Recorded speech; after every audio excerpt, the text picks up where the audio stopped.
Good evening and welcome to this meeting of the Washington County Board of Education. At this time, I call to order this meeting. We have all members and our student representative present. We do have a quorum. Vice President Stan Stauffer will lead us in the Pledge of Allegiance, followed by a moment of silence. I pledge allegiance to the flag of the United States of America and to the republic for which it stands, one nation, under God, indivisible, with liberty and justice for all.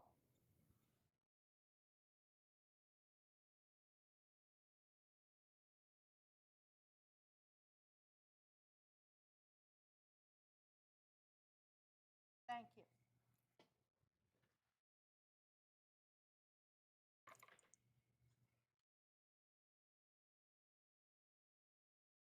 Okay, I'd like to have approval of this evening's agenda. Is there a motion, please? Move for approval of the agenda. Thank you, Mr. Bickford. Is there a second? Second, Mrs. Thank, Zetmak. thank you, Dr. Zenmeyer. Any discussion of the agenda? Any questions? Hearing none, we'll move to the vote. All those in favor of tonight's agenda? Okay. Unanimously approved. And the student rep concurs. We'll move on to the approval of the minutes.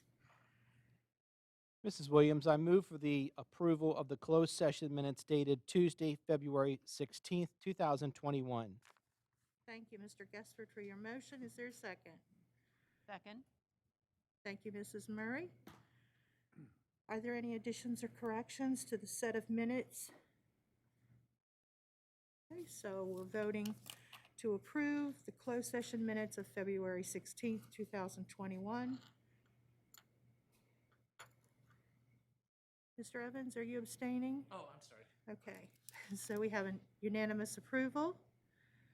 Mrs. Williams, I move for the approval of the business meeting minutes dated Tuesday, February 16th, 2021. Thank you, Mr. Gessford. Is there a second? I'll second. Thank you, Mrs. Murray. Are there any additions or corrections to the minutes of the business meeting of Tuesday, February 16th, 2021? Okay, then we'll move to the vote, voting for approval of the business meeting minutes of February 16th, 2001. We have a unanimous vote, and the student rep concurs. Thank you.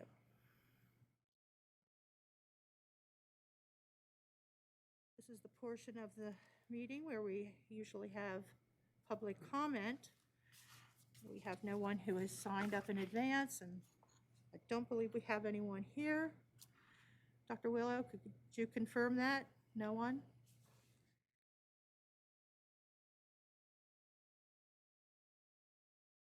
Okay, thank you. We have been receiving, the board has been receiving a number of emails from the public on various topics, such as the return to learn efforts of the school system, return to sports play, the work of the FIAC.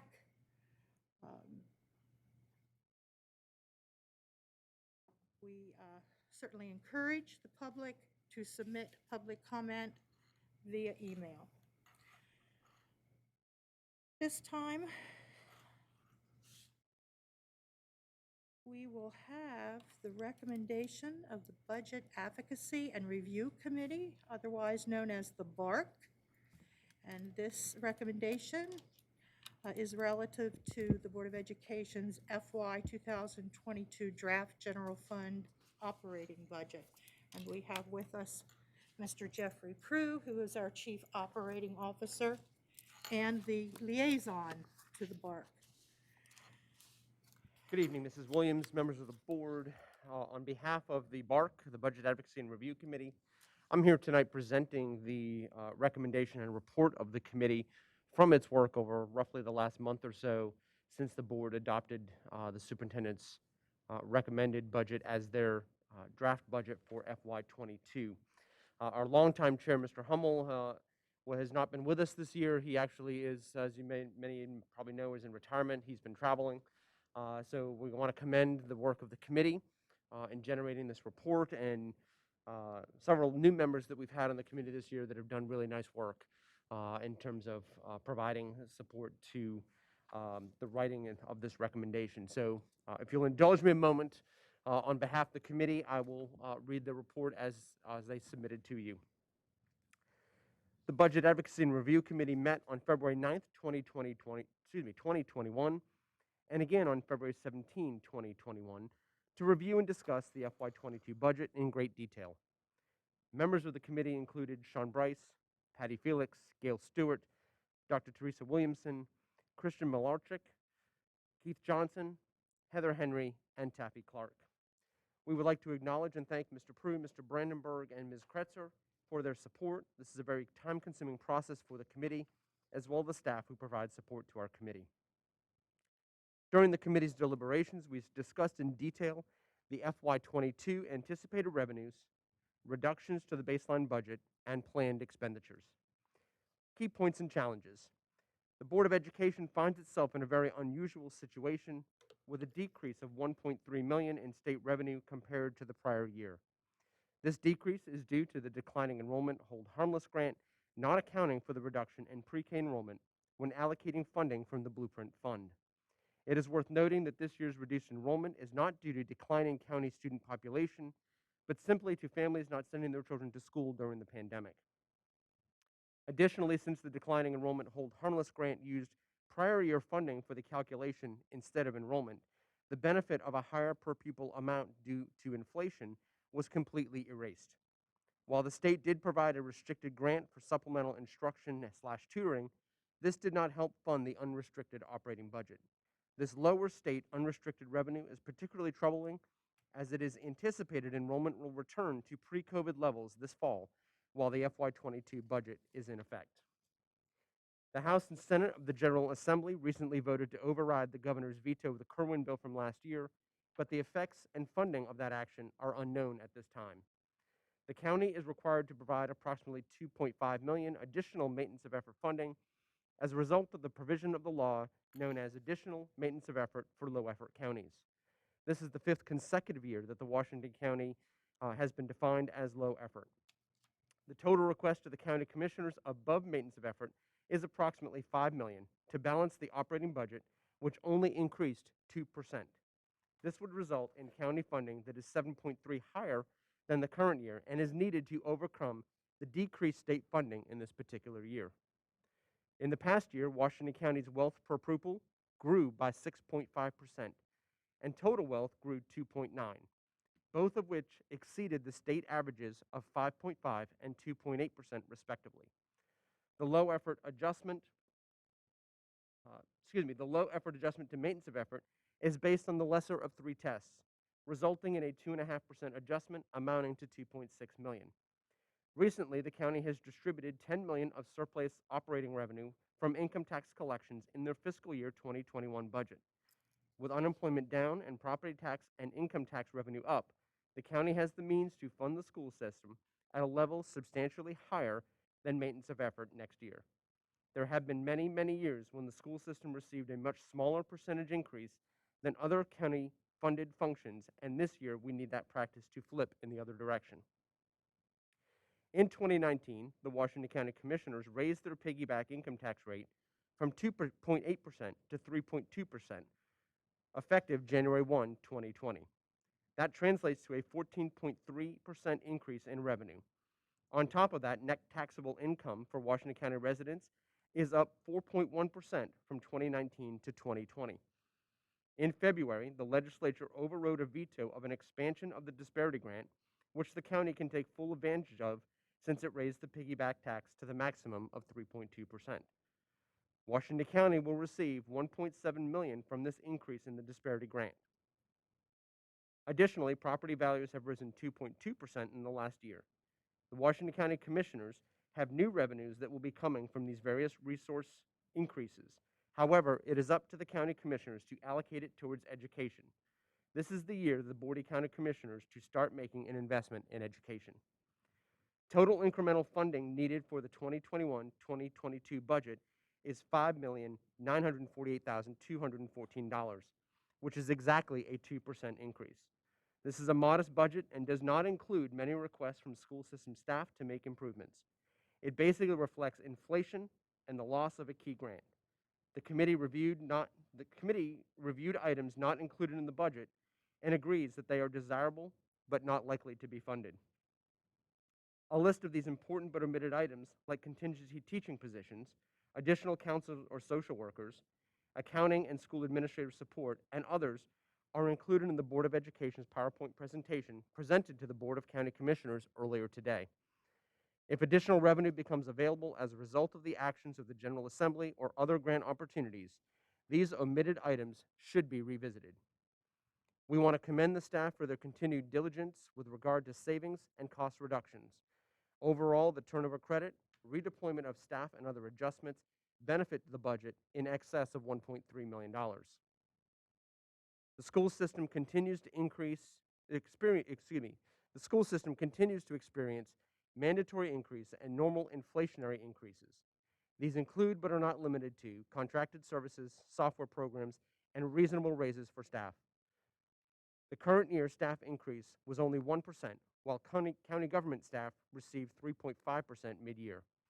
In order to continue to provide world-class education to our students, attract qualified personnel, and address new methods of learning, professional development, and technology needs will continue to grow. Realistically, it is obvious that maintenance of effort level of funding alone will not meet these needs. Our committee discussed the capital improvement plan budget and how Washington County appears to be leaving capital improvement funds on the table in Annapolis.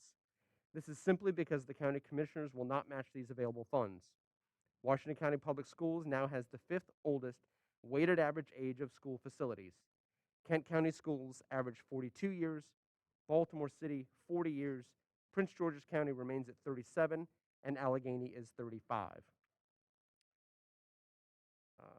Baltimore City and Prince George's County are beginning to address their facility needs through huge building programs scheduled over the next several years. Washington County stands at 33 years with no additional money in the current county CIP over the next 10 years than is planned this year. The lack of sufficient funds to replace aging schools is not sustainable in the long run. The state pays 79% of eligible construction costs and requires a local match of 21%, plus design and equipment. The state is significantly expanding capital funding above prior year levels, and we encourage the Washington County Commissioners to take advantage of that increased funding to improve the inventory of educational facilities. We realize that the county commissioners have to fund many requests, but we strongly encourage them to consider taking advantage of the opportunity to obtain these capital improvement dollars available from the state by providing the local match through any means possible. The longer the Board of County Commissioners defers the funding needed to improve school facilities, the more the need grows. The commissioners must leverage local funds to match these dollars and provide additional funds above the match to meet the growing backlog of deferred capital maintenance. Additionally, in FY13, the county shifted the $3 million cost of the school nurse program to WCPS when they defunded the school nurse program at the county health department. We think that program shift of dubious legality should be reversed, and that would be another option to help fund the FY22 budget. The Board of Education has acted responsibly with the funds that have been entrusted to it in the past. Again, the board has strived to maintain a low average class size and to provide individualized instruction and skills to meet the needs and demands of the 21st century economy. Finally, we believe the board has historically acted in the best interest of the citizens of Washington County and will continue to do so with this fully funded budget. In line with the goals of the county, which include, and quoted, strengthening individual and community self-reliance and promoting education, a well-funded and thriving school system is the centerpiece of the community and key to its economic health and development. We recommend that the county commissioners make a greater investment in education. We request the commissioners fully fund the Washington County Public Schools in the incremental amount of $533,165 to provide services to the students the citizens of Washington County need.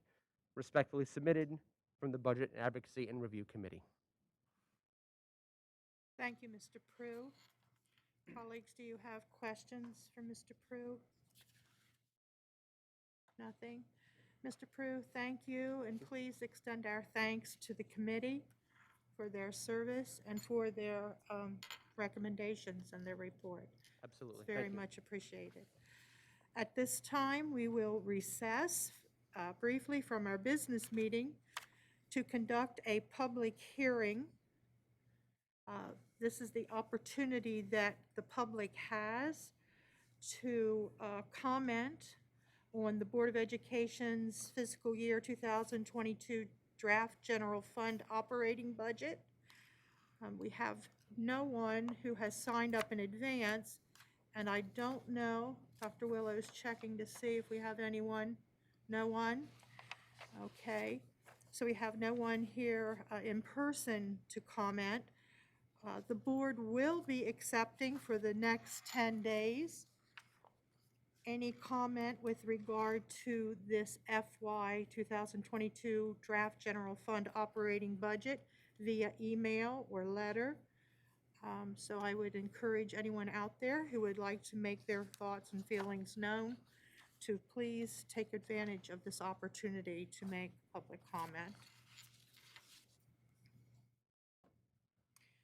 So we will call an end to our recess and move now back to our business meeting. We have no old business to conduct this evening, so we'll move directly to new business. And our first item for consideration under new business is the consent agenda with Scott Bakedel, Supervisor of Purchasing, presenting.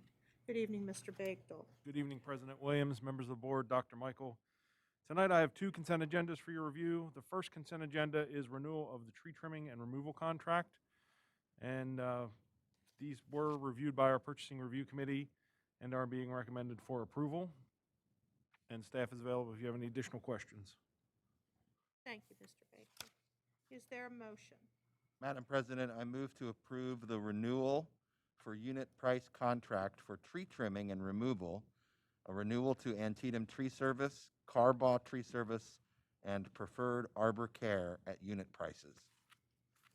Thank you, Mr. Bickford, for the motion. Is there a second? Second. Thank you, Dr. Zentmeyer. Any questions for Mr. Bakedel or any discussion on this procurement? No? Then we'll move to the vote. We're voting on approval of this evening's consent agenda as presented by Mr. Bickford. All those in favor?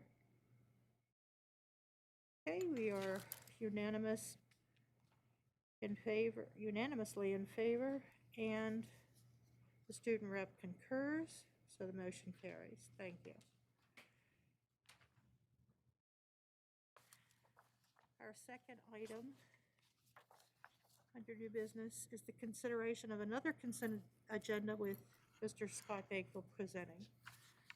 Yes, this consent agenda is for the purchase of 2,000 student desks. The Purchasing Review Committee has reviewed this item and is being recommended for approval.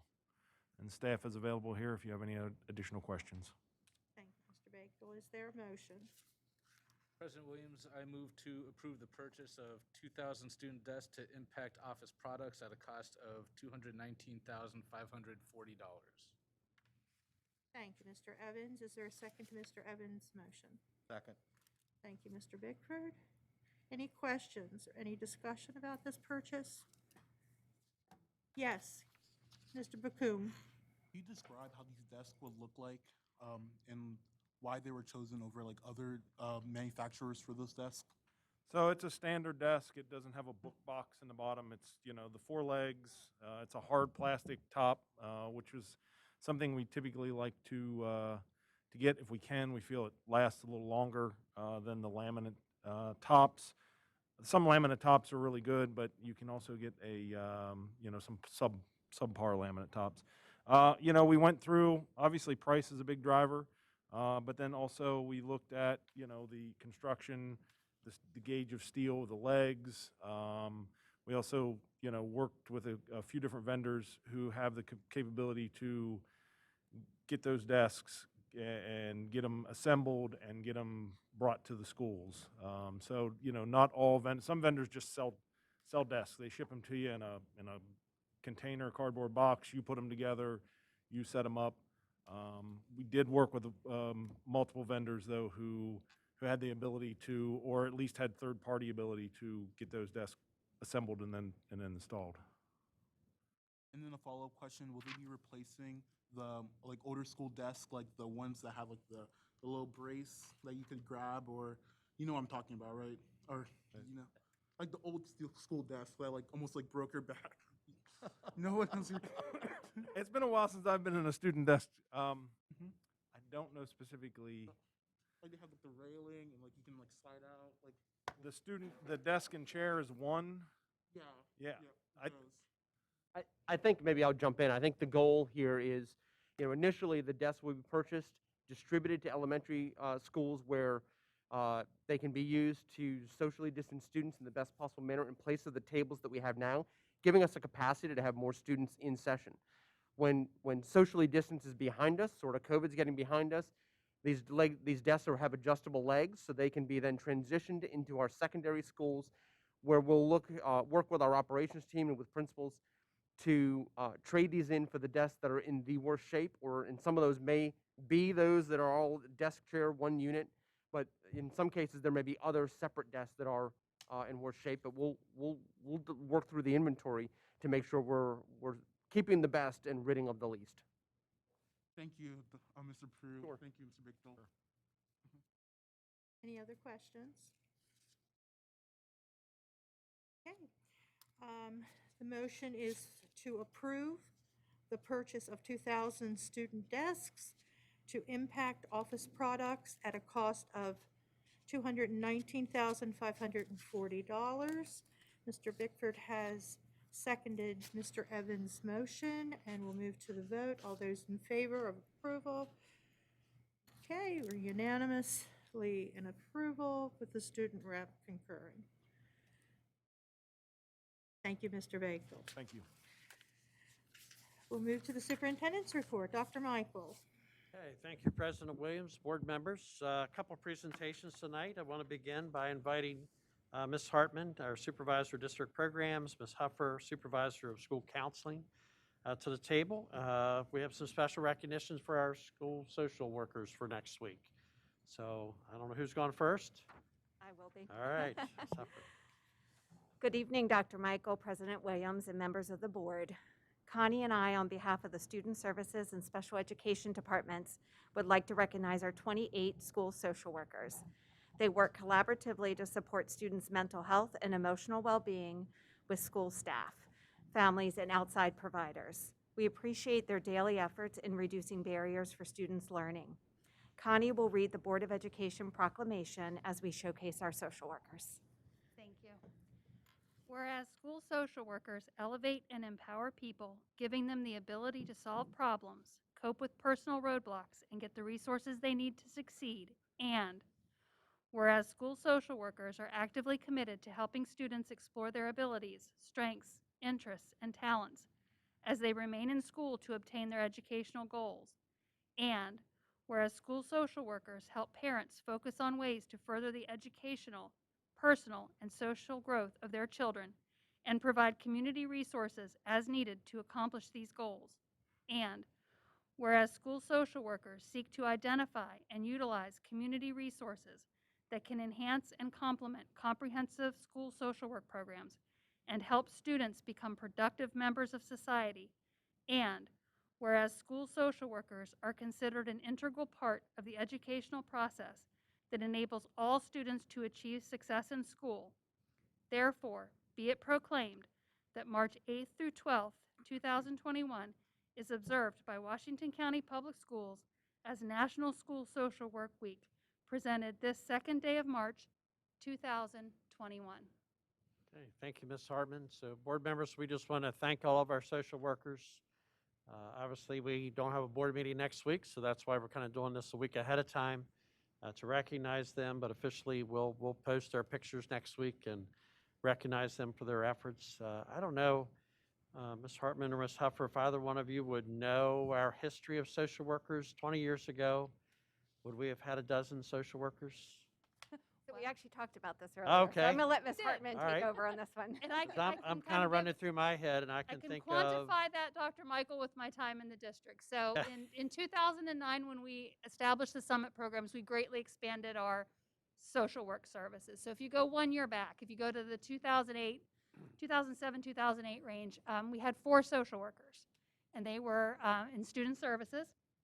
And as Ms. Huffer just said, we're now at 28. So that is 7 times in that period of time that we have expanded, and that is through very generous support of the board in expanding our clinical services, our summit programs, our elementary behavior programs. We have itinerant social workers, so we're really, rising to the challenge, and we have a very hardworking, dedicated team of very skilled clinicians working with our students and families, so we're very lucky to have them. Okay, thank you very much. I mean, it's a great resource we've been able to provide through state, local, federal funding. It's also a bit of a concern that I don't even think we're anywhere near where we need to be as far as the number of social workers we need for the need that's out in our community. So I appreciate all your work, and certainly we thank our social workers for all their hard work. Thank you very much.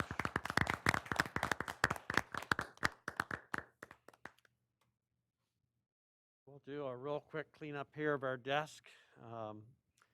But our next presentation will be our annual cohort graduation, cohort dropout rate presentation. Dr. Akers, Marie Margovich are going to share that information, very traditional information we share every year. Unfortunately, we're down where we'd like to be up and up where we'd like to be down a little bit maybe, but I think we're influencing some, having some influence, I think, already from last year's end of year with COVID and, some other challenges that we might be experiencing, so. Okay, good evening, President Williams, members of the board, Dr. Michael. As Dr. Michael stated, we are here to present the graduation and dropout rates. So here is Maureen Margovich. She is the supervisor of the Office of Testing and Accountability. And after she presents the data, if you have any questions, we'll be glad to address them. Thank you, Dr. Akers. This graduation rate is calculated using the 4-year adjusted cohort. So students are assigned a cohort when they enter 9th grade for the first time, and as they are transferred in and transferred out, they would be added or removed from the cohort number. The graduation rate is calculated for a 4-year graduation rate and also for a 5-year graduation rate. The dropout rate is just calculated for 4 years. So as Dr. Michael said, Washington County is shown in the blue, so we are down to 91.1% of our students in the cohort receiving a diploma at the end of 4 years. This represents 1,573 diplomas. The state was at 86.8% of their cohort graduating. For dropout, we had 6.1% of our students, again shown in blue, of the cohort as dropouts. This represents 106 students. The state was down slightly to 8.3% of a cohort dropout rate.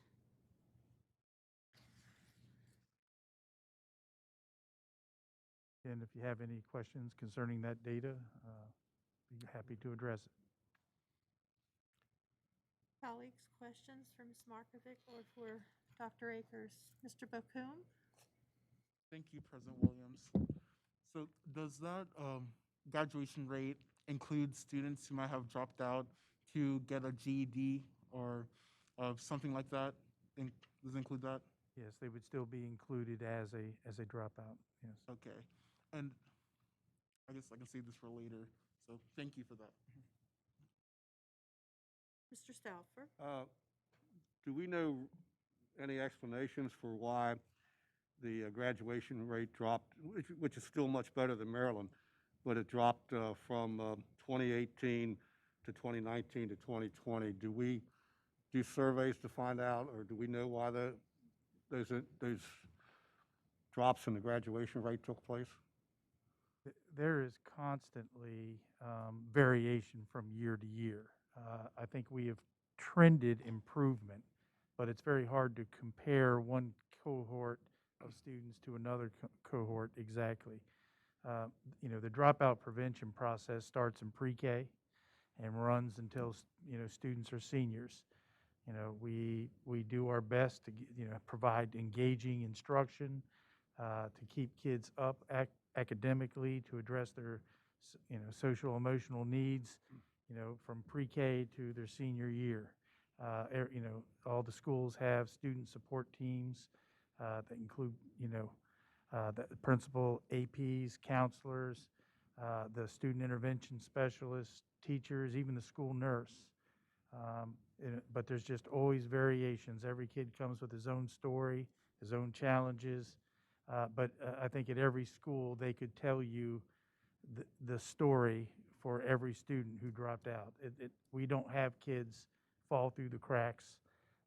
That does not happen. What does happen, though, is all of our efforts, unfortunately, fail sometimes. But no long-range trends are occurring that we're not addressing. And there might be a little bit of some of the things that we would have done toward the end of the year that we weren't able to do last year because of the pandemic situation. But that might show up next year with our fifth-year graduates, because one of the data pieces that we follow also is, if we didn't get you to graduate in 4 years, did we get you to graduate in 5?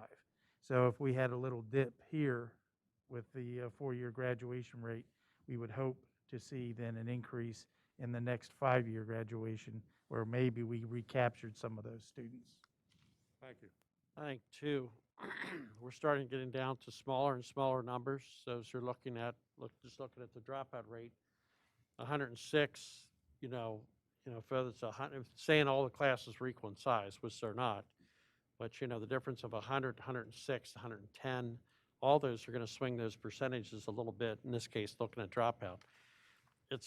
I'd like to confirm what I think I know from many, many years ago when I first was in Rick Akers' job. I'm pretty sure our annual dropout rate, 1-year dropout rate was over 5.5%. So at this point, our 6.1% dropout rate is across 4 years cumulatively. That's how many children have dropped out. So I'm pretty sure we were running in the hundreds, 400 or 500 children a year dropping out. And now you can see we're down, running just over 100 children a year. Not good. We certainly want every child to graduate. But I can tell you, over the last 25 years, it's dramatically different. Maybe that's a task, Maureen, I'll task you with. And I know they calculate the rate slightly different. They were doing leaver rate for many years on graduation rate. Now they moved to cohort 4 and 5-year rates. Dropouts, I don't know if they're doing those different than a long time ago, but might be interesting for the board, just out of curiosity. What was it way back when at one of our higher points? Because I'm pretty sure I've got 5.5% annual dropout rate in my head, and we're looking at a 6.1 cumulative across 4 years. Still not where we want to be, but we've come a long ways. Any other questions? All right, thank you very much. Thank you, Dr. Akers. A couple other comments, Mrs. Williams and board members. I know that Kevin McComb has some information maybe he'll share with us later in the program. I won't take away his exciting news about being a finalist for something very, very important. So I do want to recognize, Kevin, while I have the floor, congratulate you on what you'll share maybe later. So I'll let it go with that. Our Return to Learn plan, we try to provide updates for the board and the community every time we meet. Our next big step forward on the Return to Learn plan will be March 15th.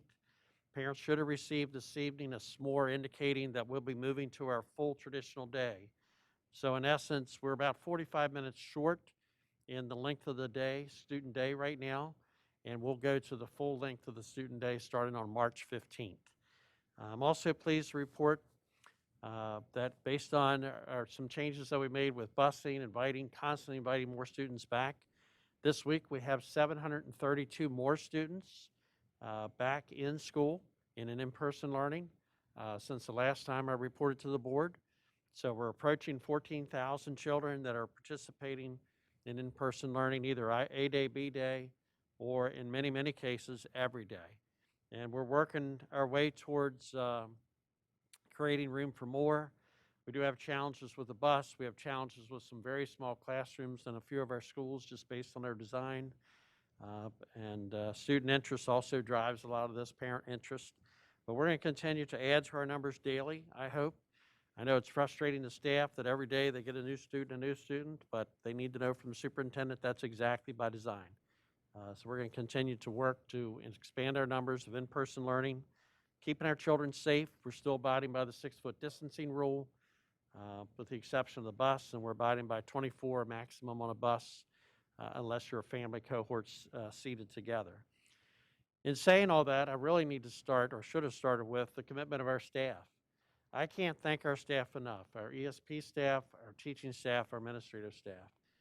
Every week's a different week with COVID. Every day is a different day with COVID. And our staff has continued to make adjustments,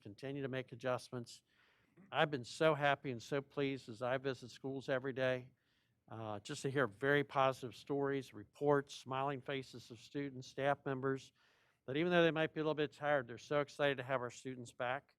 So for their commitment, their perseverance, their hard work that they do every day, I just say thank you, thank you, thank you. I think I almost do this every board meeting, but I mean it from the bottom of my heart. Our staff is working to make our students successful. Appreciate the efforts of our students, efforts of our community, support that we receive from the board to make all of this a success. So we're coming up on almost 1 year since we were first ordered by the governor and Dr. Salmon to leave school.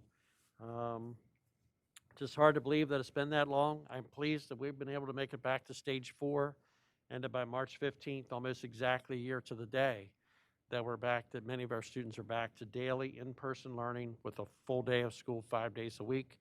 And we're going to continue to make that available to all of our students over time. So just very excited about that.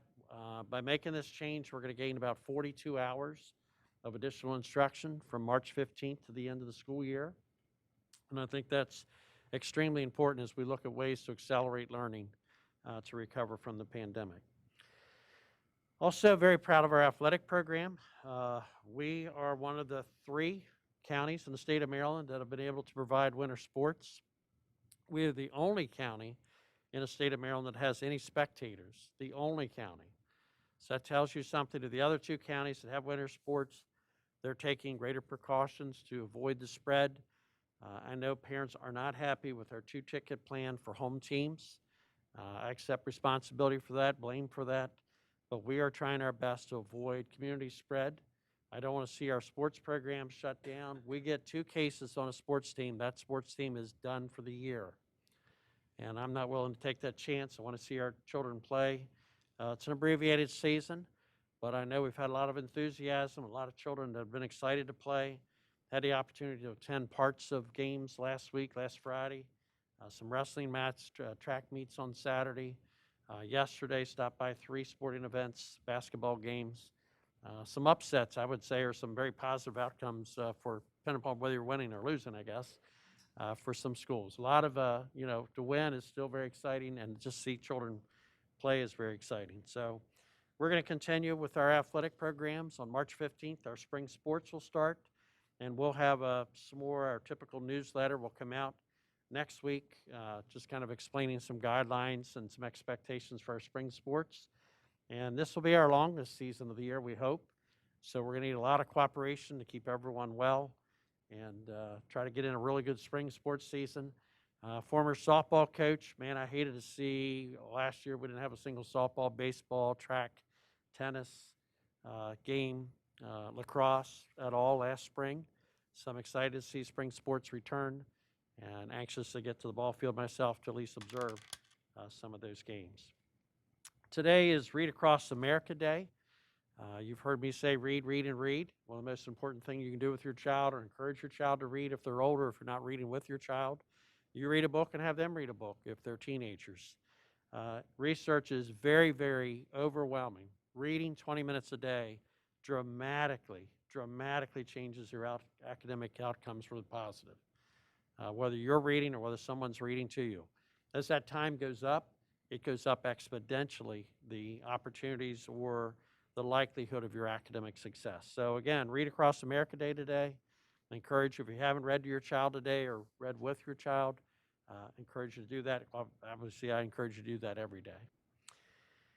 And where I left off last board meeting, where the public apparently could see our video, but we couldn't see our video, I want to go back to our celebration of service. We honor people as they finish their get their 5th year behind them, their 10th year, their 20th year, so on and so forth. If you've completed a milestone of 5 years, we recognize you, generally at a big celebration, a dinner. The board gets to shake hands with everybody. We didn't get an opportunity to do that this year, but we do have a great video. We have our 30, 35, 40, 50-year, 150-year participant here in Washington County, employee, and they're going to share a little bit. Again, I just want to thank you, say big thank you to all staff members, but especially those tonight that were honored in the video. And at the conclusion of the video, Mrs. Williams, that'll conclude my comments. So let's try the video again.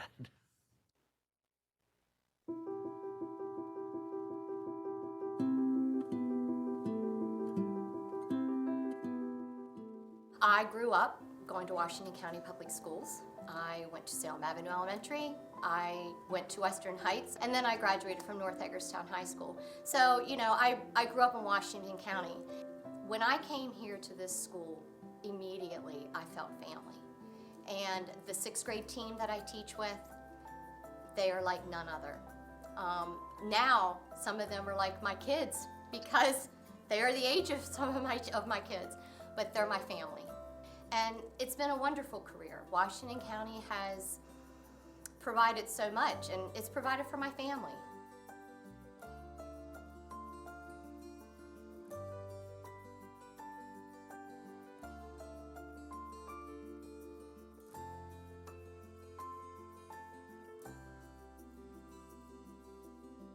I've stayed with WCPS because seeing the kids advance and seeing the kids years down the road, or parents that come back that I actually had when they were here, and just when they approach you and tell you thank you.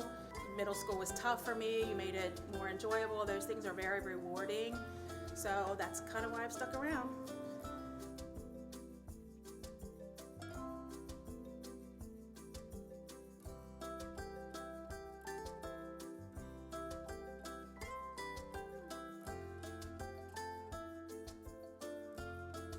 When I first got hired at Washington County, in that phone interview where I was accepting the job, they took down my name and address, and I actually had people call me right away.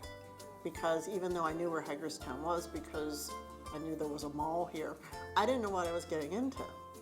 I was introduced to pockets of people who would tell me things like, you can shop here. Whenever I wanted to find a house here, people actually were looking for me before I even knew I was ready to go into a certain neighborhood. My first rental came because someone knew someone who knew someone. So, very supportive community.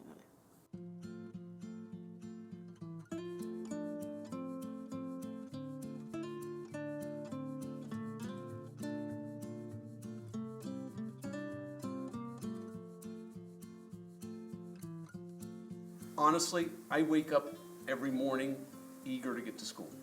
I come to school, I mean, we don't have to be here till 8:30. I'm usually here at 6:30, 6:45. The first day of school, I get giddy for it every year. It's still, I love coming to school. I can't say that I couldn't picture myself doing something else, because I can. I can't picture myself being as happy doing anything else.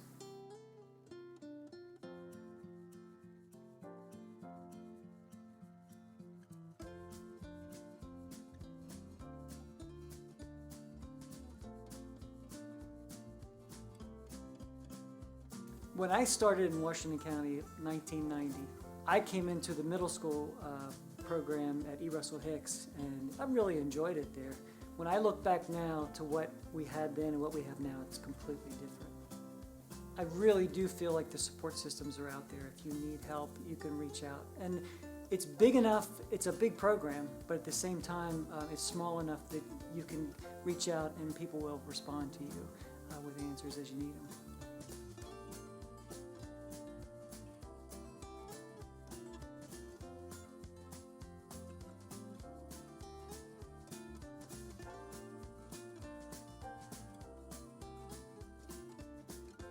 The WCPS team is awesome. I have so many friends. They're more like, I say friends, but they're more like family. If I call them and say, okay, I don't understand something, everybody jumps in to help. And that's a big plus for me. The kids mean everything to me. I just connect with the children. They come in when we didn't have the pandemic, and I have certain ones that we have that would come in and give me my hugs every morning. And sometimes I know some of my children, I call them my children, I probably shouldn't. But that's the way I feel. They are just the best thing for me.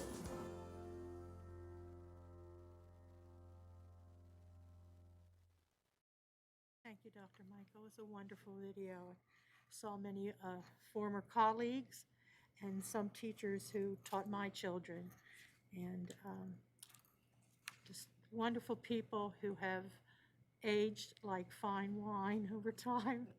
It's just a delight to see them. Okay, at this time, we'll have Dr. Pugh come forward for this evening's personnel action.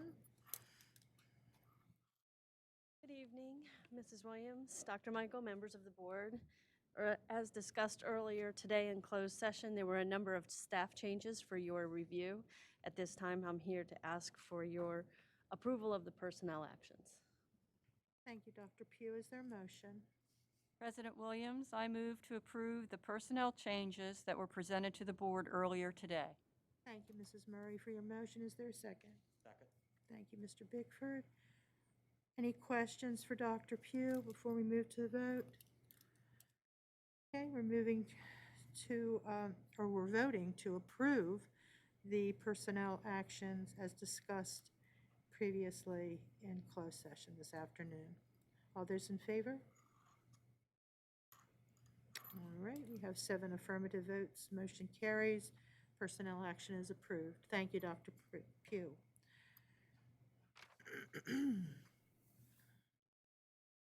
Okay, under reports to the board, we have a legislative briefing on the 2021 Maryland legislative session.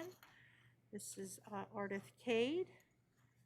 Our legislative representative is here to tell us what's happening in the Maryland General Assembly. So welcome, Mrs. Cade.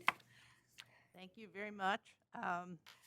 What is happening is very strange and very different from all other years in that, as you know, people are not allowed to be in the State House except, or the legislative buildings except by appointment, and those are not, the usual things. So where we are accustomed to standing in the halls before hearings and chatting with each other and learning what's going on, we don't get to do that this year, but we do have very good access to all the committee hearings.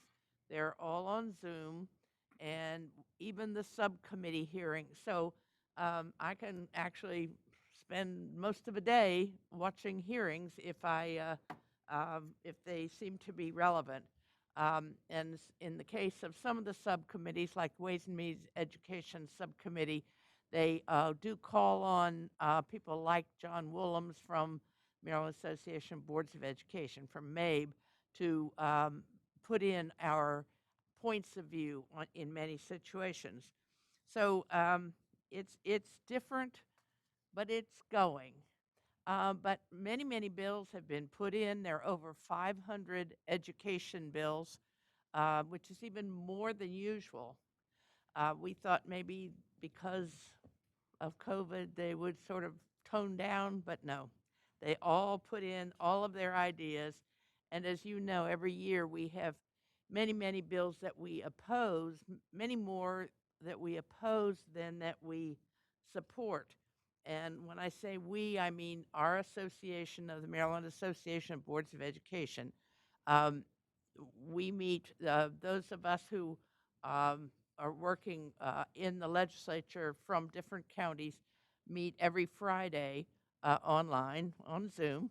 And then the legislative committee, which Mr. Stauffer is your representative and Mrs. Williams your alternate, meets once or twice a month, depending, and we go over bills, we go over the rationale, we go over what we think is happening. We thought by today, by March, they said the end of February, that there would be a clarification, updating, whatever bill about the blueprint, and it's commonly called Kerwin 2.0. It hasn't appeared yet. It hadn't appeared by when I left this afternoon, so it may be out by now. So we're not really sure what will happen with that bill. But I was just, for an example, this is like 10 pages of bill testimonies that Maryland Association of Boards of Education has put in. And just looking down this one page,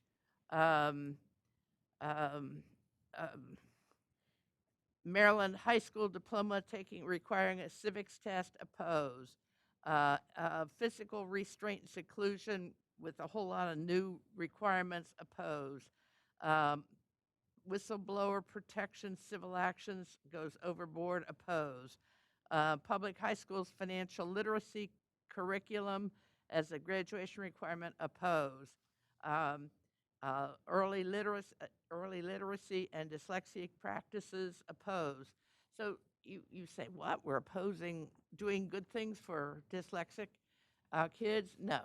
These bills tend to be very specific. They tend to often get into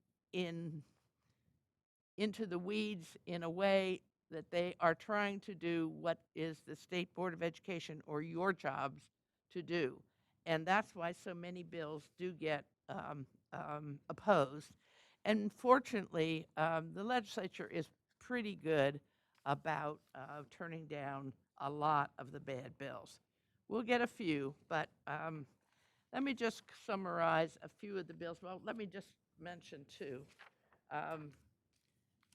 Just yesterday, and I presume maybe you were on that website, the Budget and Tax Committee, or the Ways and Means, I guess, was having it was Budget and Tax and Appropriations were having a aid to education presentation. And just before that, they put out this 20-some page thing of charts and all. They went through this as if it was, this page says blah, blah, blah, but in about 12 minutes or less, they covered all of this and had a few questions for Dr. Salmon.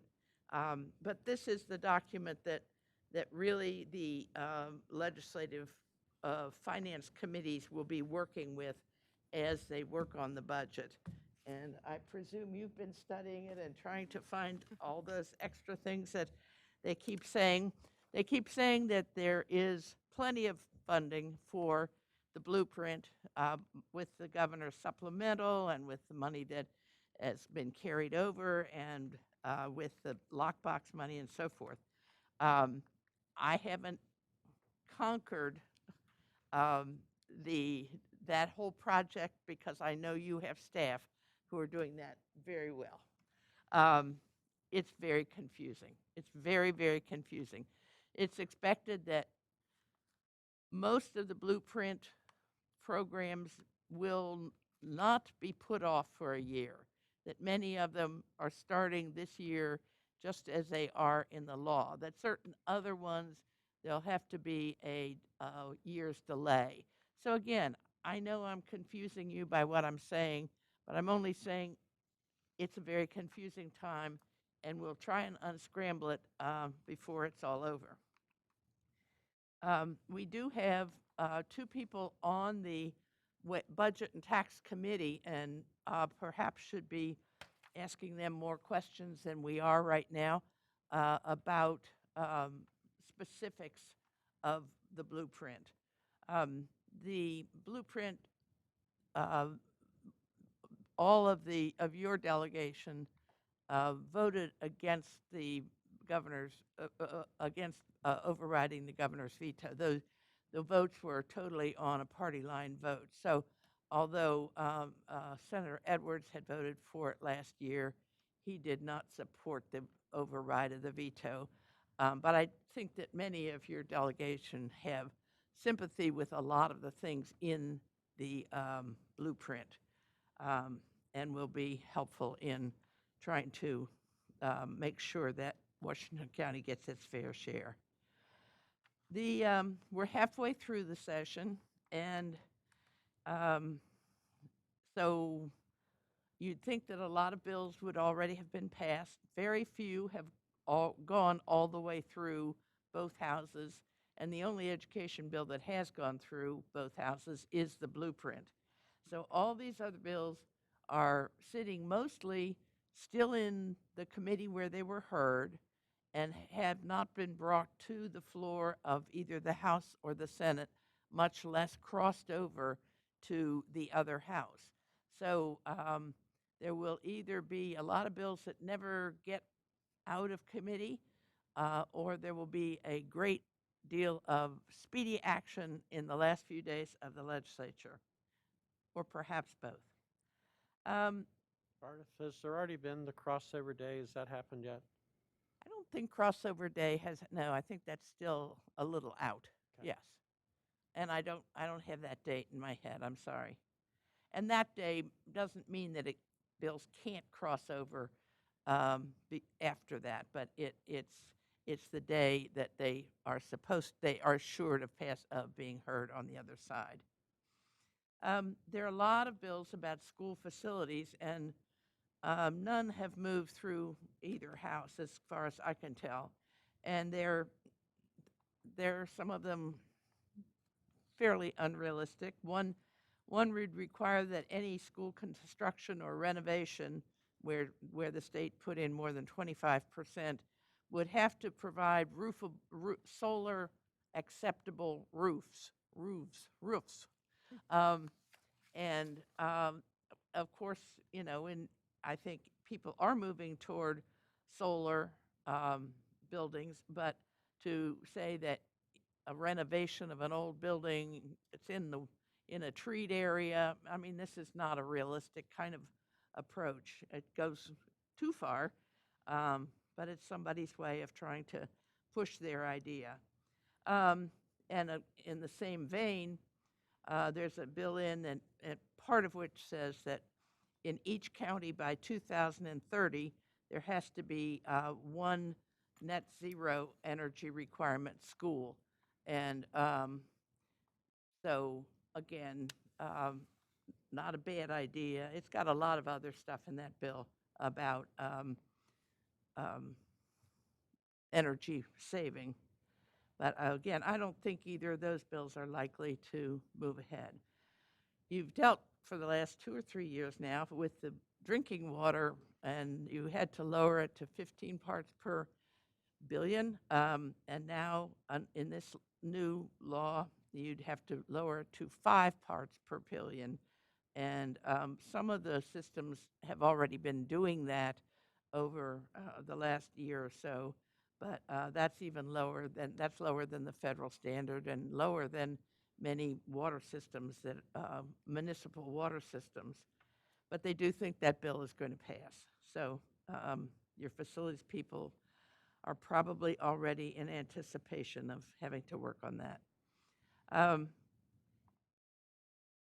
There's another to provide incentives to build schools with a lower total cost of ownership. And it's an IAC preferred approach. And your quick response team got onto this bill and got interested in it. And it is a bill that really, it's too specific too soon, because right now with the Built to Learn program just going into effect, you have the IAC, the school construction program, and the Stadium Authority already having now to merge their ideas into an MOU about how they're going to divide things and do things together to build schools. And then each school system that uses the Built to Learn program is going to have an MOU with the, both the Stadium Authority and the IAC. And again, the head of the IAC, Mr. Gormel, tends to like the idea of this concept of the total cost of ownership, looking at the cost of construction and the cost of maintaining the building over a certain number of years. But what he's also tending to push is smaller classrooms and less collaborative and community space, which are really kind of counter to what you are supporting in the whole community school concept. And so there's a lot of tension and conflict going on in the whole school construction world right now. There's another bill that would require that a pedestrian plan be done as part of a construction or rehab project. Now, it doesn't say that the school system would have to build sidewalks. It's not a sidewalk bill because you don't have the authority to require sidewalks off-site and so forth, and you don't have the right to take land and so forth. But it requires the community to have a pedestrian plan, and that's reasonable. But do we need to have a law to make that happen? Perhaps so. Another one about our buildings is that within, you have to provide a lactation space for students that need such a thing. And the sense is among the people that are looking at the bill critically that there's already a federal requirement that you provide lactation space for staff, and that the standards for students should probably just be the same as for your staff. And you have to have a policy about that and so forth. In the area of school safety, there are several bad bills, several bills that you all reacted against in terms of SROs, one saying that SROs couldn't go in a building. Why? Another that would take a lot of the money from SROs and put it more into psychologists and so forth. And I don't think anybody objects, and in fact, everybody supports the idea of more mental health workers, but not necessarily at the cost of reducing SRO workers. And and you're again, you put in very good testimony on those bills opposing the evil that and really saying how well your SRO program is working here. And then there's one good bill that defines that an SRO cannot be called upon to provide discipline that is basically school-related discipline, the things that normally a school is supposed to be taking care of. And apparently that's been a problem in some areas. And so that's a positive bill. There's another bill in that has to do with student organizing of peaceful demonstrations and having a policy about how you deal with that. And that's something that I think is valuable. In the transportation area, there's a bill that was in last year that would allow systems to have transportation vehicles that are not necessarily your standard yellow buses. And this is particularly helpful in cases where you are sending kids off to the community college or to a specialized program someplace. And I think that this county may or may not be interested in this, but I know that Garrett County has been, I think, very interested in it. And places like Baltimore City uses taxi cabs. They send, if they have one child to go someplace or two or three, they put them in a taxi cab. So I don't know that you ever do that, do you? In the curriculum area, every year there's a lot of curriculum bills that mostly are bad. One, and this isn't bad, but you would have to develop a policy for therapy dogs. Now, therapy dogs they're not service dogs that that get all that training, and they're not emotional support dogs. They're defined as dogs that are trained to provide affection and comfort to children who who need emotional support in the school setting. Now, at first, that sounded like everybody was going to try and bring their dog, but somebody's pointed out it's also like when a class, if they're in a grieving mode or something, if a dog is brought into the classroom as part of a program of dealing with certain emotional issues. But it also could be an individual. And in talking to Jamie, I learned that I think you've had 2 cases last year maybe of needing to authorize that a dog be allowed to be with a person in the school. It doesn't deal with cats. It doesn't deal with any other animal. This bill yes. Meredith, did we not have a bill similar to this a couple years ago that allowed other animals into the classroom?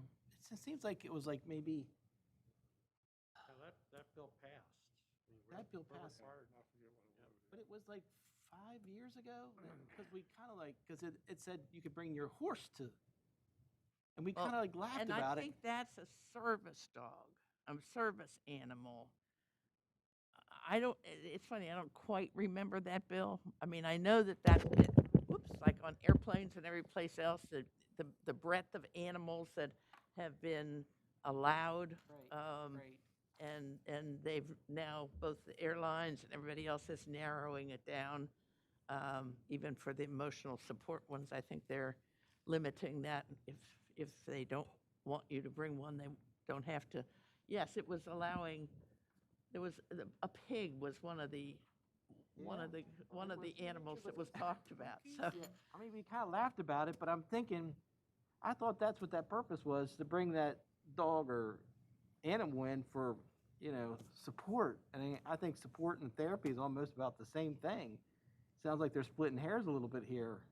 Well, for this one. There's a thin line, I think, between I don't. The bill has been heard, but it hasn't moved. That's good. So we'll see where it goes. There's a bill to incorporate a civil rights education into your curriculum, and there's another bill that one is very specific African American history and culture and so forth, and it's very, very, very, very specific about what you must include. There's another one that is broader and has a commission to really develop a civil rights curriculum. And I don't know if the 2 are going to get blended. That's what the discussion was the other day, that could happen. Another one I mentioned last month, I think, on when I was talking to my telephone and I couldn't see you at all. Requires for graduation requirement that children all have to complete a FAFSA form for financial aid, federal financial aid, or a Maryland equivalent. Now, this bill, the subcommittee was talking about it today, and there are so many reasons I think it is not a good bill. First of all, it requires that all kids, all seniors, have to have a FAFSA form completed. And again, this is not something that a child can do by themselves. First of all, I understand the form has been a very complicated form. I understand maybe it's down to a shorter form now.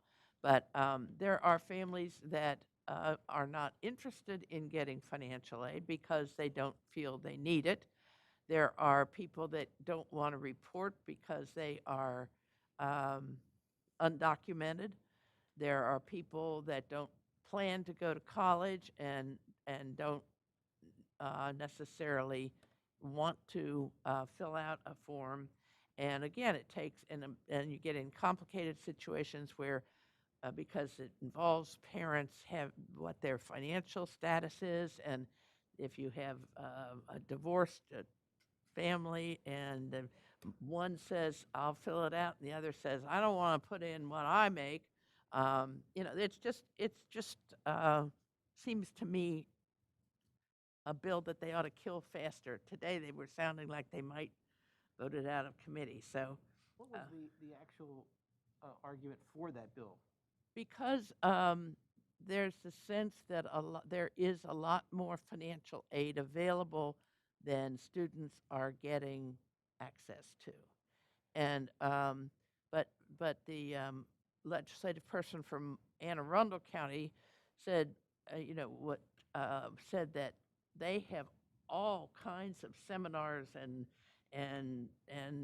training sessions and so forth, both with parents and with the students in the junior and senior year to talk about it. So it's not like people shouldn't know about it. I don't know how intense your counseling is about the FAFSA. Our counseling department does a great job promoting it early on track. Community was a big advocate for, we set up FAFSA seminars, and you could come in and get help to fill it out. We had groups of people meeting, people at the mall in their facility there, where you can, almost a classroom-like facility. So we've gone to great efforts. Our counseling team does a great job, but sometimes it's pulling teeth to get it filled out or to provide support. I can't imagine it being required of every graduating student. That would be overwhelming amounts of work. Yes, yeah. We're trying to kill it. The testimony's gone in against it. So another one which we see every year is that there should be a graduation requirement, a course in financial literacy. And again, I think over the last 5 years or so, you've developed financial literacy components probably in every grade, so that you don't need one course to do financial literacy. You are building that into your curriculum all the way along. But that one comes back every year. And another one that comes back every year is a very prescriptive one about how many minutes of physical activities each student should have every day. And it would really require lengthening the day to accomplish what they call for. And again, it's something that I think that systems take care of without being having a law that tells you exactly what you have to do. And there's another one that would require a civics exam as a graduation requirement. So that's the kind of bills that are there trying to tell you what to do, much of what you're already doing, and often in excess of what you need to be doing. So that's why so many bills get opposition from MABE. In the area of special ed, there's a bill in to allow video cameras to be used in special ed classrooms. It's very controversial in terms of privacy and in terms of one family seeing another family's child and or their child being in a video and so forth. So there's a lot of legal issues in that bill. Another one, the board would have to pay for the costs of expert witnesses in disputed cases that the parent wins.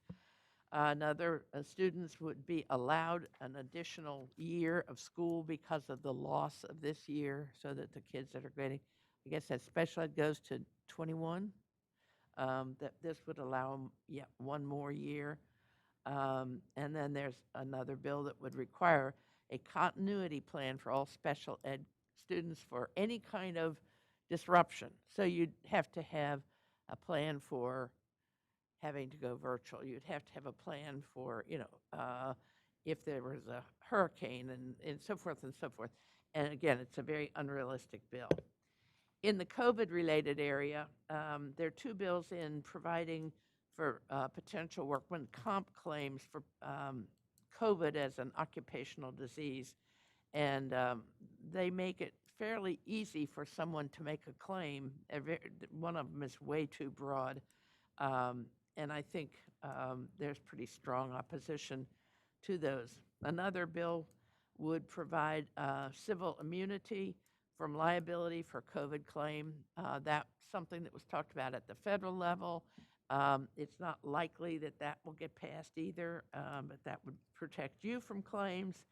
And then there's one that you cannot provide retaliation to an employee who is unwilling to return to on-site workplace. And your superintendent said to me in an email, we would never retaliate. So again, it's people being concerned about things and thinking that the way to solve them is for them to put in a piece of legislation.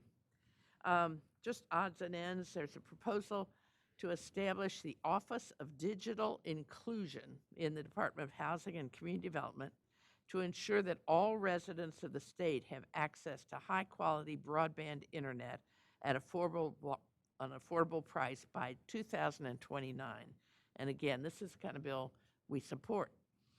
There's a bill to exempt part-time substitute teachers from sick leave that you've written a good letter about. We've tried to take care of this year after year.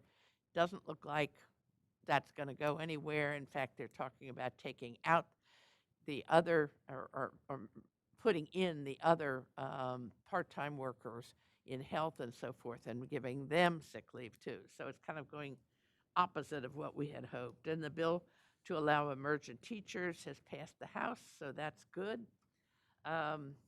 There's a bill to establish, to move the schools, the students that are in juvenile services custody are now in schools prior to getting into group homes and coming to you.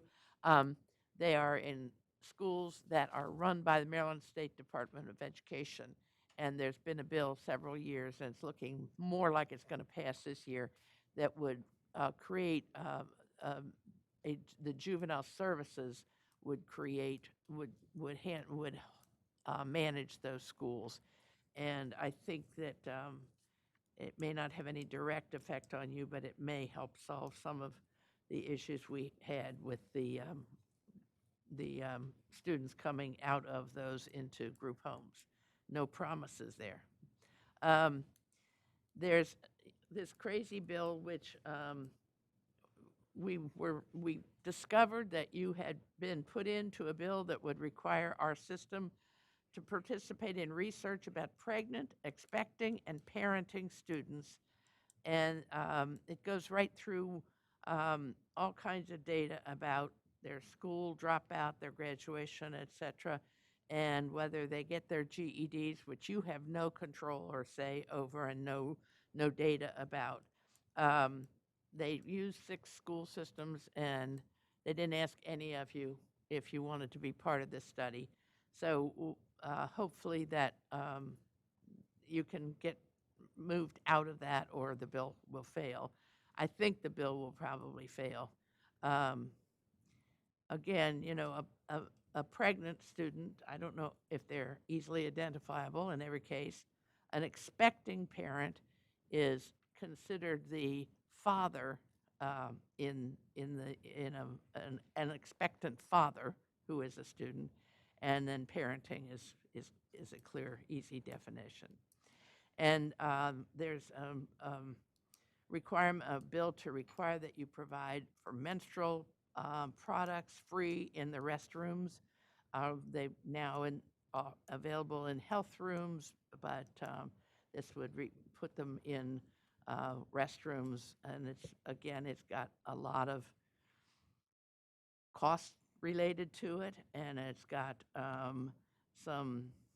you get into the transgender issue, and you get into everything else, because do they have to have them in one of the boys' rooms as well as, it's the kind of thing that gets discussed ad nauseum, but is, I think it's moving. Actually, I think it's got a fair amount of sympathy. And there's a bill that the state superintendent's appointment would have to be confirmed by the state senate, whereas now the superintendent is hired by the Board of Education itself. Our delegation has put in some education bills. Senator Wyville has a feasibility study for a virtual statewide school, primary through secondary, and some kind of savings account program, and I haven't really looked that bill up, I'm sorry. The civics test is your newest delegate. Put that in. Senator Quarterman has put in a subtraction modification for school supplies for home and virtual education. He also has in a bill which would allow, it's about qualifying for sports, and it would allow seniors this year who have not been able to participate to come back and participate in sports after they have graduated. So that's one you may want to pull up, and that's Senate Bill 759. Senator Edwards has put in the bill about transportation vehicles, and also Senator Quarterman has a bill that deals with, in part deals with providing that the test for the military can be administered in the schools. It's a bill we talked about last year or the year before, the Armed Services Vocational Aptitude Battery. So you can see that there's too much going on. I've probably gone on longer than you wanted. I thought you might have a very long meeting and I was going to be very short, but you had a very short meeting, so I went on long. May I answer questions? Mr. Gesper, do you have some questions for Mrs. Cade? Just one. The question that, on the bill with the civics test. Yes. Was that a class or was that a test? And where are we on the movement of that bill? It's in committee, but it hasn't moved from committee to the floor. It's House Bill 1157, if you want to pull it up. And actually, the Maryland General Assembly website is fairly easy to use once you kind of play with it a little bit. And you can just, up on the upper right hand, you just punch in HB 1157 and push, and that bill will come up, and then you push on the bill number, and the whole text will come up. Is MABE supporting that, or are they opposing it? Opposing it as another curriculum mandate. We, as one of the main policies that is confirmed every year is that we oppose mandates. But they will allow a therapy dog in. Well, that bill hasn't passed either, so. Amazing. Mr. Evans, you had a question for Mrs. You Cade? kind of just answered it, but I'll ask it anyway. And first of all, I haven't actually met you face to face yet, so it's great to meet you. Thank you. The House Bill 916, the financial literacy one. Yes. I know you said that there's in other classes they do discuss financial literacy, and and it's been a while since I've been a teacher. I know it is asked in some word problems and math questions and stuff like that where they inadvertently kind of touch on that. I don't know of any curriculum where there is financial literacy where it's the focus, and I don't know of anywhere where student loans and taxes are brought up as well. So my question is, what else is in that bill that MABE would oppose that? Because that seems like it'd be something very good and is a very high need for our students to have. Well, again, everybody concurs that financial literacy education is very important, and including the tax bills and whatever that other one you said, that are sort of new in this bill this year, again, is important. But if you start making it a course that somebody has to take for graduation, it's telling your school system how you have to do it, or telling the state board how they have to tell you to do it. And so some financial literacy bills have passed in the past years, as I recall, but they aren't, so that they're involving financial literacy as something that has to be included, but doesn't have to be included as a separate graduation requirement course. So you incorporate it into, partly into a math course or partly into I don't know, English, history. Where do you do financial literacy? We make an itemized list every year of where it's included. To your point, it's not a financial literacy course. It's not totally about financial literacy. I think what MABE has done in the past is try to avoid one more graduation requirement, one more stumbling block to have children graduate, or take away a graduation requirement and add a graduation requirement. But we've gone from, at one point, like 16 credits required to graduate up to, quite a few now, 21 plus electives. So I think that's part of why they oppose it. The civics one, I don't have anything for or against it, but we do teach, and, how many years it is to be a, senator and delegate and representative and president and governor, and the election cycles, all those things are taught in government right now and tested as part of the high school HSA course and throughout, various social studies classes. So a lot of those things are covered. So I'm not for or against any of these things. It just adds, is that the most important thing to add as the next piece? So I don't know. I'll just say, because I'm not necessarily looking to debate, just my piece, I guess. I mean, when I was a teacher, at one point, that financial literacy and technically wasn't, I think they called it business math, was a requirement, and then they took that requirement away and added Algebra 2. And I don't know that was before I was even aware there was such a thing as MABE. So, I don't know what the position on it was back then, but I think as far as life skills go, that would be something much more appropriate for everyone, that they have that. But again, that's just my piece, and I understand your position as well. I have to admit that in college, I took a course called Personal Economic Problems, and it was financial literacy course, and it was a very useful course because it taught you about mortgages and bank accounts and all kinds, bonds and stocks and hopefully taxes and all these things. But I was a senior in college when I took that course. I did know how to deal with my own checkbook and credit cards, so already. So. I just want to add my 2 cents in this discussion. Mr. Brigham? I feel like the main problem is that the University of Maryland System Completer does not count financial literacy as a math credit, which prevents so many students who want to take financial literacy from doing so because they won't get the University of Maryland System Completer. So that's why I feel like a lot of students, they want to take financial literacy, they just can't or risk not getting the University of Maryland System Completer done. Good to know. Thank you. Anyone else have a question? I have something for you, Mrs. Cade.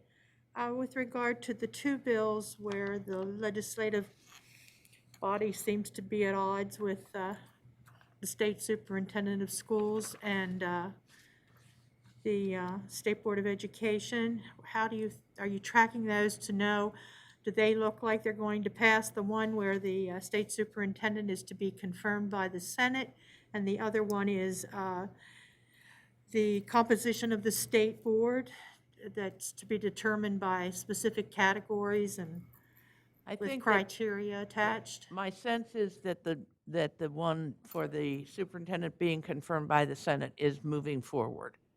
The second one, I don't believe has gotten legs yet. I'll check on that and let you know, because I really don't know. All right, thank you. Anyone else? No? Thank you so much. My pleasure. It's nice to see you all and to meet those of you that I haven't met. Good to see you. Thank you, Art. Always a pleasure. Be safe in your travel back home, and thank you. We look forward to seeing you at our next opportunity. Thank goodness the General Assembly only meets 90 days a year. I've heard you say that Yeah, before. you I said say that. that every year, but I mean that seriously. It's amazing what they come up with in some of those bills. Like, you got to fill out the financial aid form, those things are not easy to fill out. We worked with my grandson on that. That thing is difficult. It takes time. Why that has to be a graduation requirement? But in part of the discussion at MABE, I remember there was a discussion that it was an equity issue, that certain elements of the school system weren't being encouraged to complete those forms. That's coming from some of the more urban counties. I just want to add a comment. Yes.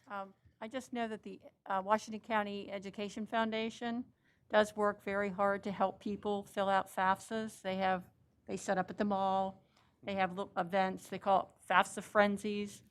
And so they do a good service there, helping people fill those out. Yeah, I apologize, I said on track, I meant the Educational Foundation. Thank you, Mrs. Murray. All right, continuing with reports to the board, we'll move to board member committee reports, and we'll start with curriculum and instruction. Our meetings are on the third Monday of the month, so the next meeting is March 15th, 2:30 here. It's an exciting agenda. Well, I'm sorry to hear that. I won't be able to attend. Mr. Gesford, Facilities Committee. Thank you. Facilities Committee will not be meeting in March, so we have postponed it until April. So you're meeting in April? Yes, ma'am. Thank you. Thank you, Mr. Gesford. Finance Committee, Mr. Evans. Same as Mr. Gesford, I believe it's either the end of this month or beginning in next month that we're meeting next. Okay, thank you. Human Resources, Mrs. Murray? Human Resources will be meeting in April, the second Tuesday of April at 4 o'clock here at the CES. Thank you. And Policy and Review, Mr. Bickford had to leave, so we did have a Policy Committee meeting, a virtual one, and we'll be having one coming up in the next few weeks. The date is escaping me at this time, but the committee has met.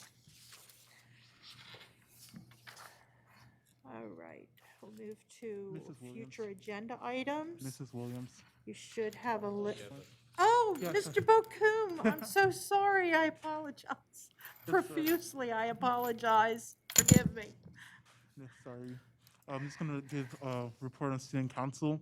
Within Washington County, the Washington County Association of Student Councils is scheduled to have its first General Assembly on March 23rd. That's going to be a Tuesday, and more details are being planned on that. I do know many of our student councils, they've been meeting, and they've been encouraged to meet virtually. They've been planning multiple events. And also, right now, the process of finding, candidate filing and, getting paperwork signed for the next student member of the Washington Board of Education has started. And that process is gonna take all the way up until the election day for that. And also more going on to the state student council level. The Maryland Association of Student Councils held its legislative session in February 20th, where they elected their final 2 candidates for the student member of the State Board of Education. And that's, they do that due to an education article. And the final 2 candidates were myself and another student from Howard County. So those 2 names, Kevin Bocoum and Dhriti Vanakanda, they'll be forwarded to Governor Hogan for selection of the next student member of the Maryland State Board of Education. And in that position, the student member gets a vote on all subjects except for negative personnel and quasi-judiciary actions. Mm-hmm. Thank you. Wonderful news. Congratulations. Thank you. Congratulations on making it. Thank you. This wouldn't have happened without such a supportive board who's allowed me to give my discussion and input into various subjects, and he's just been so supportive. So thank you. Thank you. Mr. Bacum, did the March 23rd meeting, did you say that was virtual? Yes, it's virtual. Okay, thank you. And again, I apologize for overlooking you. Now we'll move to future agenda items. You should have a list in your packet. Do you have any suggestions for future agendas?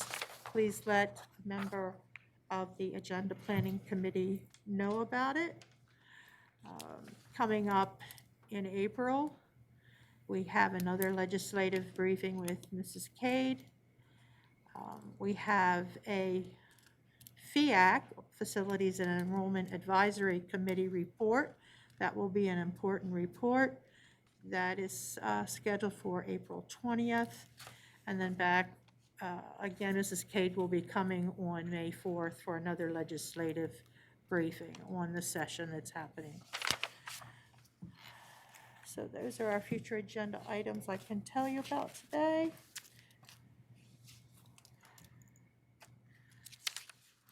Next, we have board member comments.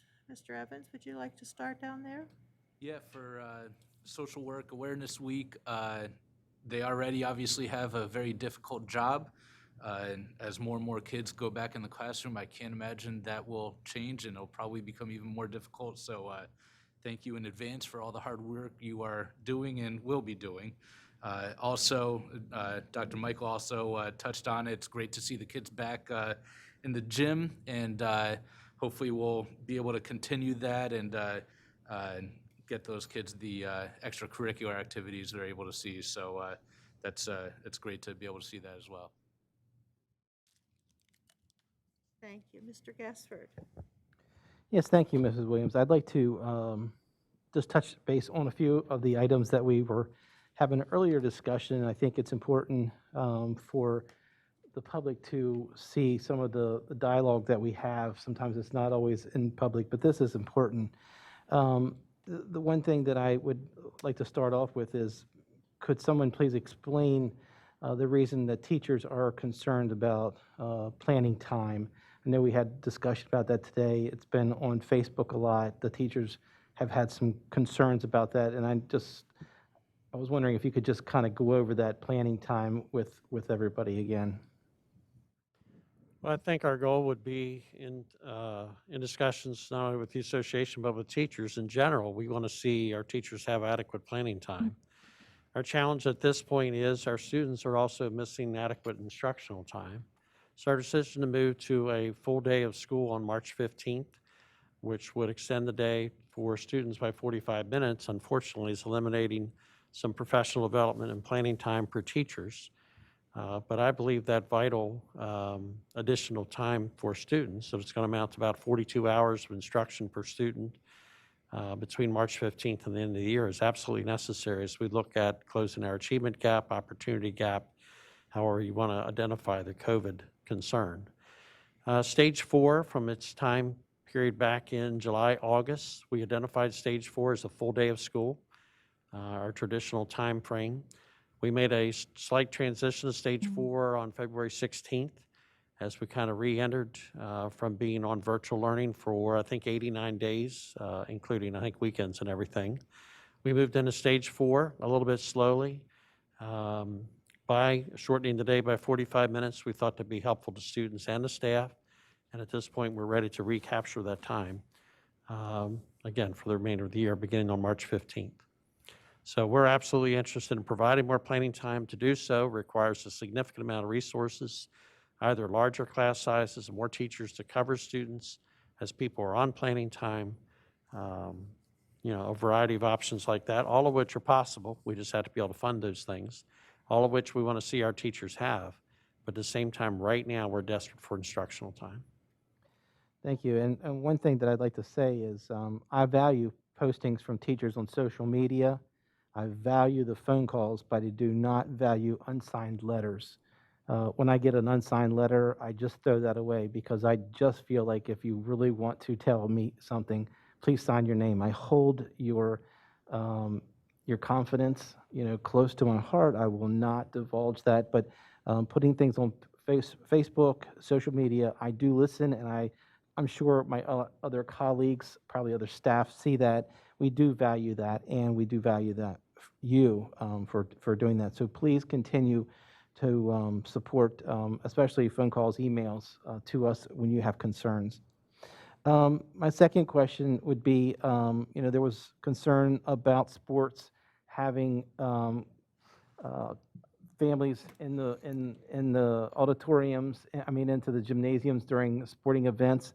I know that you had said there was limited space. Could you kind of elaborate a little bit more on that, please?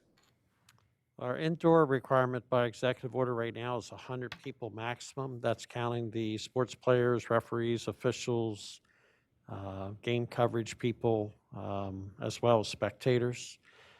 We thought long and hard how we'd make that an equitable decision across all of our buildings. We obviously have very large gymnasiums. We have very small gymnasiums.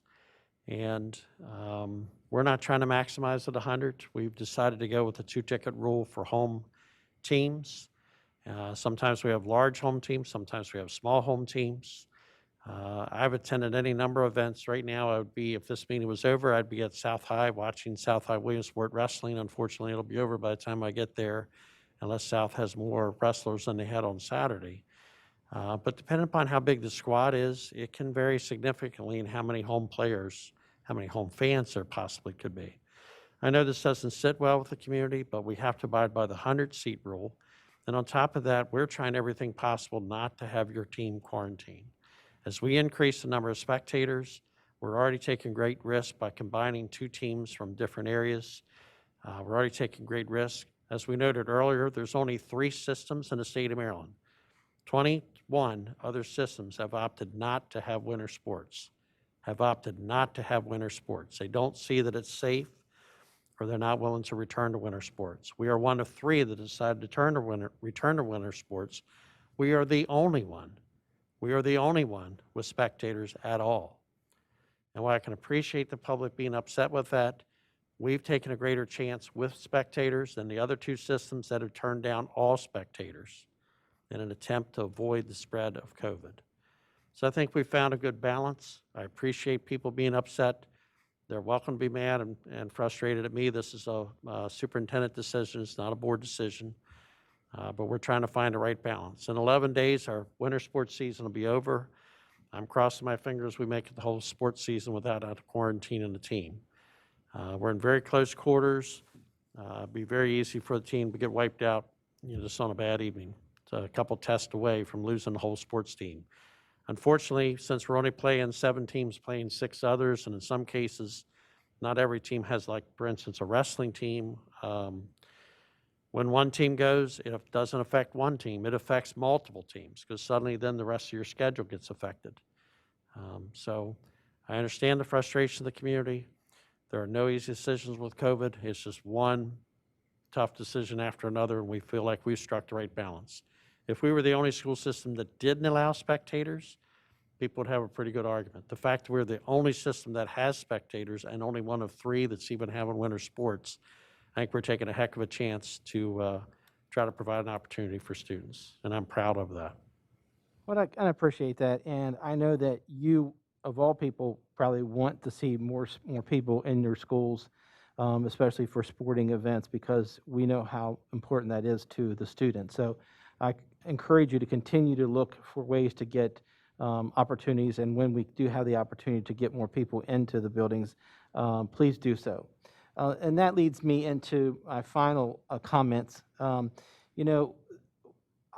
know during today we had some discussion about getting these schools opened, and I think it's really important to know where you stand with getting these schools open, if there's timelines that you want to see put out there, because I know as a board member I'm getting frustrated of not being able to have students into the classroom when I think that a list of questions that I have here, that the answers are yes. When I ask about, do we have enough PPE? And the question was, yes, we do. And or we got air cleaners in the schools. Yes, we do. The large majority of our staff have vaccinations. Yes, they are. Sanitizers in the classroom, in the hallways. And you said, yes, we do. I feel that our school system, and a credit to you and our team for having probably the safest and cleanest schools, hopefully, and that you're doing everything possible to get us to that point. We are to a point where I don't know if there's anything else we can do to get our schools, any safer. Dr. Salmon, in a letter, I guess an interview that she had today, she said that the schools are the safest places for our students to be. And I am encouraging you to please consider moving us forward at a quicker pace to get these students back, because they're students that need to. I'm not saying every parent wants their student to come back. I understand that. I got grandkids that are thriving and they're at home and their parents are keeping them there. But we have students in the community that need us. We need them in the classroom because of the deficit that we are experiencing with their learning deficit.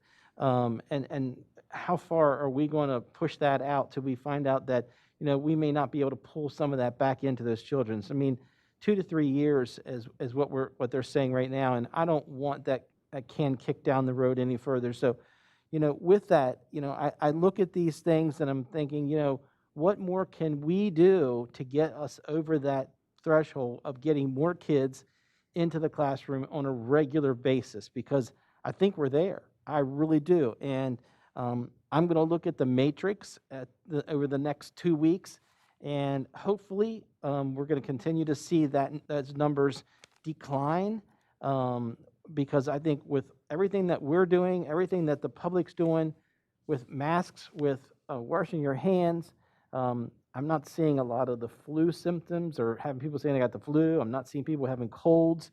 I understand that we're probably going to have some of that. I mean, we have it during the regular season, and kids are going to get it. But, when is enough enough? And I think to this point, I'm almost there to say, we got to open our schools back up. Maybe not tonight, but I am close. And I implore you to please consider these safeguards as the pillar of allowing our students back into the classroom, because I know parents want the kids back. The kids want to be back. And I think a comment, you were saying that the kids that you went to visit, the schools that you went to visit, one of them was Jonathan Hager, and the teachers are ecstatic to have the kids back. I can't even imagine, what the kids are, because, they finally have gotten some normalcy back to their life again, where they're seeing their friends, they're seeing their teachers, and wanting to learn and getting back into that groove again, and knowing that we have such, an area that we have to make up because we've lost basically a whole year. And there's nothing more valuable than having that kid in the classroom. I know that, there's some value to these computers and kids learn, but I don't think it's the importance of learning as much as it is the physical, contact, the socialization that those kids get and they need. One of the things that Dr. Salmon said in her quote here, the focus when students do return to classrooms should be on their social and emotional needs before their academic goals. Apparently, there's a lot to say in that. And I know that there's kids that just thrive, when the teacher is there, when an adult is there. They love that structure, and they need that structure because they probably aren't getting it home. We are their salvation in some cases, and I think we really need to consider this move to get these kids back into the classroom on a full-time basis very soon. Thank you. Thank you, Mr. Gaspard. Vice President Stauffer. Mr. Gessler's addressed a lot of issues and so forth. I will say this.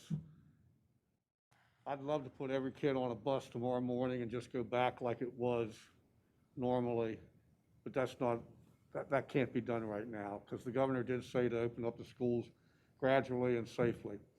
And I really do feel that Washington County is doing more than a lot of other counties. When I attend the MAVE Legislative Committee meetings, there's chatter beforehand, and I hear some of the things in the reports and stuff, and I think we're moving at a fast pace, and I think we're doing more than a lot of other counties to do that.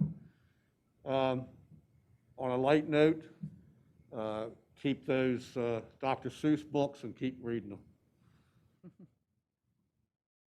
Thank you. Dr. Zentmeyer? I'm going to make it a lighter note. 157 years ago today, Congress established the Department of Education. And we have come a long way since Laura Ingalls had that little school in the prairie. Linda and I were very fortunate to visit schools in the Hancock area this week, and it was fabulous. Thank you to every single staff member in Washington County who impacts our future by promoting our students. Thank you, Dr. Zentmeyer. Mrs. Murray? Yes, I did want to say thank you to Principal Jennifer Scarberry-Price and Amanda Mullady for allowing Dr. Zentmeyer and me to visit. It was a wonderful experience. All of the students were really engaged in learning, and they were just so glad to be back in the building, and so were the teachers were so glad to have them back. It was a great thing to see. So I want to thank them for allowing us to visit. Thank you, Mrs. Murray. Mr. Bocoon? I just want to thank staff and teachers and everyone who's made the return to stage 4, the stage 4 possible, everyone who's played a part in this. Because I've had the experience of going back on A-days, and it's been phenomenal. Seeing the social distancing, seeing the mask, seeing my teachers again, it's been such a phenomenal experience, and it's amazing. It's improved my mental health significantly. I'm sure it's improved a lot of other students too. But also, I just want to touch on the FY22 budget. I implore the commissioners to fully fund this budget. It's really essential that this is funded.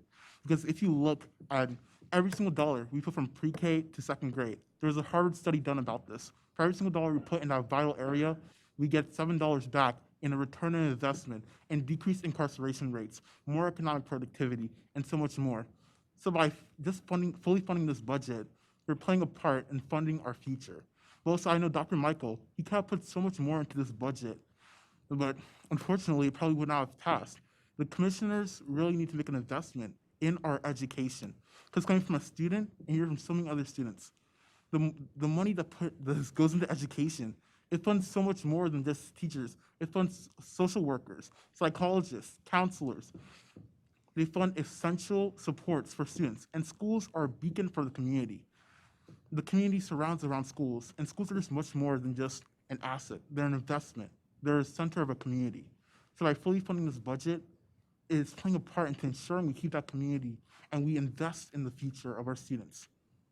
Because just saying again and again, if we look at our SRO programs, we have to pay out of pocket for those expenses coming from Washington County, when most county systems pay for it out of their public safety budget.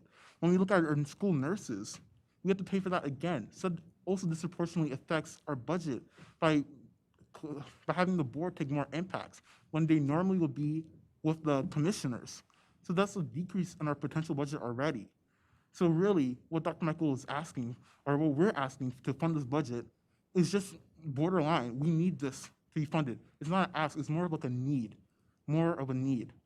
Because I'm telling you, we still need more counselors. We still need more social workers. Our students are still struggling. So we need this baseline. We need a fully funded budget. And in fact, we need way more to continue. So I'm just gonna sum it up again. We need our county commissioners to fully fund this budget to ensure we continue with our capital, to ensure we continue really taking care of our students the way they should be taken care of. And that's it. I just want to say thank you to everyone. Thank you to teachers. Thank you to the students. It's been a wonderful time. Thank you, Mr. Bocoum. And again, congratulations on being one of 2 being considered to be the next State Board of Education student member. Thank you. We're so very proud of you. So very proud of you. Thank you. Earlier this afternoon, we had a joint meeting with the county commissioners at which Dr. Michael and Mr. Prue presented Board of Education's fiscal year 2022 general fund operating budget. And I'd like to thank the staff of WCPS and Washington County staff for putting together, I guess what you would call a hybrid meeting. The county commissioners and Dr. Michael and Mr. Prue were there in person, and some of Board of Education members were Zooming in from home, while some of us were in different rooms here at CES, Zooming in. I look forward to a time when we can all be together in the same room and discuss the very important issues that we have ahead of us as we do our absolute best to provide for the very deserving students in Washington County. So Dr. Michael, if you have any words? The only words I would have, Mr. McCoon, would be you might want to replay that video, script that out, or maybe not script it out and be ready for the public hearing of the county commissioner's budget. That was excellent. Excellent summary of the day. Excellent. Just appreciate your advocacy so much, Kevin, and I mean that most sincerely. We definitely need to put our students first in everything. So if there's nothing else, we'll adjourn. Thank you all for a great day of meetings.